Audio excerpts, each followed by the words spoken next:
Was that much uproar in the Hillary Clinton campaign that he said, I'm going to have to wait and see what happens to Chris Wallace on that third debate. The fact that there was that much press about that comment, and yet here we are, and Hillary Clinton, it appears, is not going to concede tonight, even if Donald Trump gets over this magic number of 270. Well, that's exactly right, Brett. In fact, we're trying to find that moment on board the plane where I asked her that very question, whether she would accept the results. But again, these last few states have not come in yet. Some of them are very close, and it is clear from their analytics that they feel that it's still very close. Okay, Jen, we appreciate the info. If you get anything else, let us know. We want to head over to our decision desk, which has made some calls, and obviously some calls are still pending. Here we are. And Megan didn't walk there this time, but there she is. Hello. We're here. Arden's here again. Arden, Michigan, great to see you. So, first of all, let's start with the Senate. Why haven't we called, I mean, we've sort of said that Republicans are going to retain the power in the Senate, but why haven't we officially called that? There are several unknowns in the Senate now. The first is that there's a Louisiana runoff which takes place in early December between a Democrat and a Republican. And while I think a lot of people say the Republican is advantaged in that runoff, we can't make a call for the Senate until we have an actual result from Louisiana. So you're not going to make a call on the Senate tonight? We're never going to get the fancy graphic on the Senate tonight? That is correct. It is theoretically possible that we could get the Democrats to 50, but that would require, to believe that they had the control of the Senate would require. Let me stand you by, because John Podesta is taking the stage now at Hillary's headquarters. Let's listen. Well, folks, I know you've been here a long time, and it's been a long night, and it's been a long campaign. But I could say we can wait a little longer, can't we? We're still counting votes, and every vote should count.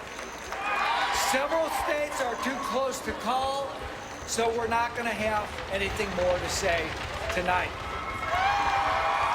So listen to me. Everybody should head home. We should get some sleep. We'll have more to say tomorrow.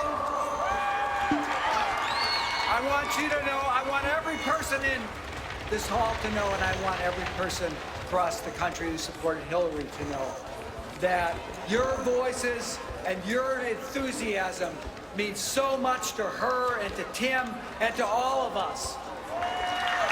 We are so proud of you.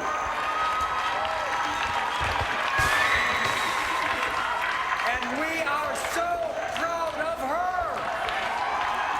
She's done an amazing job, and she has not done yet. So thank you for being with her. She has always been with you. I have to say this tonight. Good night. We will be back. We'll have more to say. Let's get those votes counted, and let's bring this home. Thank you so much for all of you have done. You are in all of our hearts. Thank you. John Podesta, chairman of the Clinton campaign, with a message of head home and get some sleep. Certainly not what they expected to be delivering at campaign headquarters for Hillary Clinton tonight. Now that the ball is in Donald Trump's court, as none of the television networks have called this race for him, nor have they called Pennsylvania for him. Some of the outstanding states we're waiting on. The Associated Press has made some different calls. We're here at our decision desk with Arden, Michigan, who's the head of the desk, and I'm going to ask you about that. So first of all, where do we stand on Pennsylvania? Pennsylvania right now, Trump is in the lead. There are, however, a number of outstanding votes that have not yet been counted. And more important, there are a number of counties where we actually don't know how many votes are really outstanding, particularly absentee votes. And the thing about absentee votes is absentee votes tend to be different than election day votes. So until we see how many absentee votes are outstanding and get that number, it's going to be very difficult to make a call. Do you agree that that state might not be called tonight? That is very possible. Wow. All right, what about, we're back in Michigan now. What's happening in Michigan? In Michigan, we're waiting for a dump of absentee votes in a number of places, particularly in places where the Democrats tend to be very strong, such as Detroit. And until we see that, it's going to be, we won't be able to get to where we would like to be, which is 99.95% probability of victory. So you might not call Michigan tonight? That is a possibility, although we'll be staying here late and seeing how the vote comes in. Minnesota. Minnesota is a very close state. Right now, I think Hillary Clinton is up. but it's nowhere near the place where you could be called, the state would be called. Are we waiting on an additional vote or absentee? What's the problem there? More vote to be counted, and similarly in New Hampshire, which is also looks like it's headed. It's so small. How can we not have all the votes in New Hampshire? That's a really good question. What's the answer? I don't know. Do you think you're going to be able to call New Hampshire tonight? I think New Hampshire tonight is potentially very doubtful. Really? Yes. All right, so maybe we should start with what you think you might be able to call. What is outstanding that looks like a possibility? We may be able to call Pennsylvania president, and we may be able to call Michigan president, but that would take within an hour or two before we can call. You'll know within the next 2 hours, you think? I would suspect, yes. Whether you can call it, not who's won necessarily. I think actually those two answers will converge. The same. Yeah. Okay. And so, do you agree with John Podesta's decision to come out there and tell everybody to go to sleep and go home, and her decision not to concede tonight? Well, you guys pay me to count vote. But I will say that I would argue that one of the big mistakes Al Gore made in 2000 was appearing to be about to concede and then not to concede. So I think that what Podesta is doing today, or what the Clinton people are doing today, which is actually what the Nixon people kind of did in 1960 when they didn't concede, although in the case of 1960 he sort of appeared to concede and then didn't concede. I think what they're doing is probably very shrewd from their perspective. Because she doesn't. I mean, you tell me whether you believe she's thinking she's got a good shot of still winning this tonight, or whether she's just thinking there is some chance, so I'll wait to see whether that pans out. I think it's the some chance, so I should wait to see how this pans out. And now the decision is Donald Trump's. What would you do if you were Trump? Would you wait if you've got all the networks refusing to actually call it because it is tight? It's tight. Do you go out there and claim victory, or just go out there and give a uniting message and a standby for tomorrow? Brett? We're looking live at the Javits Center where Democrats in the Hillary Clinton camp are leaving. They're kind of filing out of there after John Podesta said what he said. But to your question, Megyn, what happens at Trump HQ? What's the decision over there? Carl Cameron is over there. And let's check in with Campaign Carl. What happened? They're still sort of trying to assess what was meant by Podesta, and then we'll have more to say tomorrow. Obviously, the Trump campaign sees victory, and they're waiting for Fox to call Pennsylvania and some of our competitors to call some of the states that we've called that they have not. At this point, there are a variety of combinations. If all of the networks had done things simultaneously, where he would already be over the top. The Trump campaign is impatient. The Trump supporters are impatient. We've had chance of hey, goodbye. We've had chance of call it. They want this over with. They came in here apprehensive, saying that it was a very difficult time for them. They were cautiously, hopefully, thinking that they could be optimistic. And now, there's a little bit of righteous indignation growing here. They're screaming again, call it. The Trump camp recognizes that they are about to take over. But when the numbers don't come out, and when Arnon Mishkin is saying we are going to be right, not first, they're just going to have to be patient. That's exactly right, Carl, and I know how tough that is, again, when they're broadcasting our channel there in the hall. Nice job. Karl Rove, what do? You're campaign manager. What do you tell your candidate? Get a few hours sleep, polish the speech, and be prepared to speak to the country. Look, we're all junkies. We're here in the studio, and we got a lot of people watching it. But America, a lot of it has now gone to sleep. And better to do it in the next morning. You may remember this happened in 2004. President George W. Bush reelected, but it was a late night in large part because the exit polls had poisoned the media coverage so badly and nobody thought he was really going to win. And he decided, at 2 o'clock in the morning, I remember we were in the state dining room, which is the campaign headquarters that night, war room that night, and there was a discussion, should he go out then and declare? And he wisely made a decision, I'm going to wait until tomorrow morning, and showed up at the Reagan Center the next day, and the country was awake and paying attention. But do you send your own person out, your own Podesta? I'd send somebody out. Kellyanne Conway? I'd send somebody out. I'd send somebody, We had either, Don Evans. Yeah, Don Evans. We had the Secretary campaign Evans chairman came out. job. So, Send Ivanka. Jeff Sessions is there, or Rudy Giuliani is there.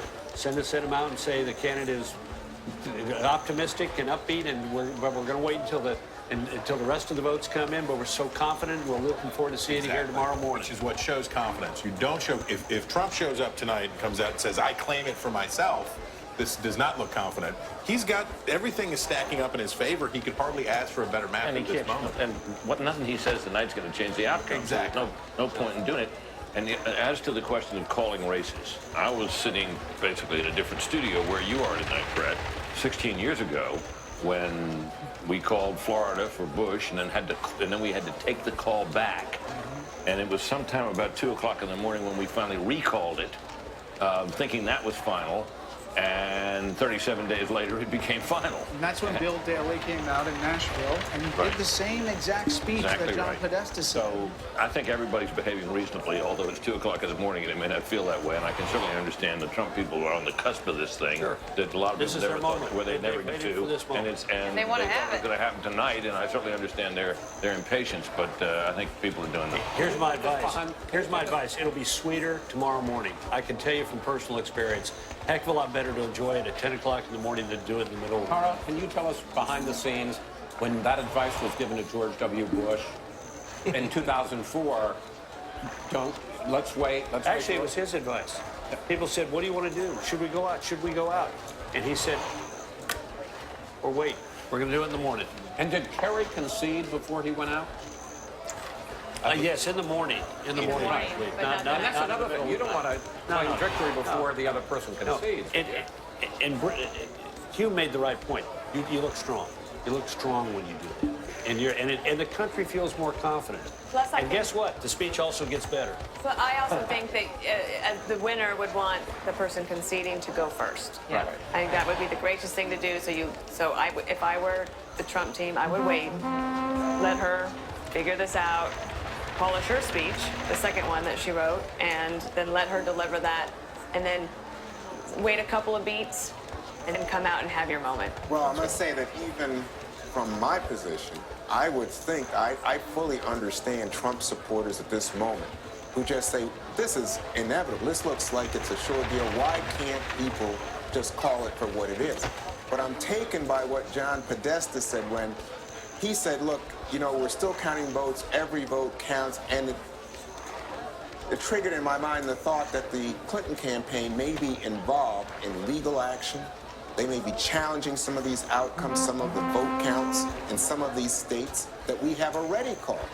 That they may be taking this to another level. If you don't think that's happening, I mean, it's happening. That's what I think. look, but we haven't heard that. That hasn't been reported. No. I mean, they're prepared to have They're it happen if prepared. it They're gets to prepared. the- But to they're the- prepared.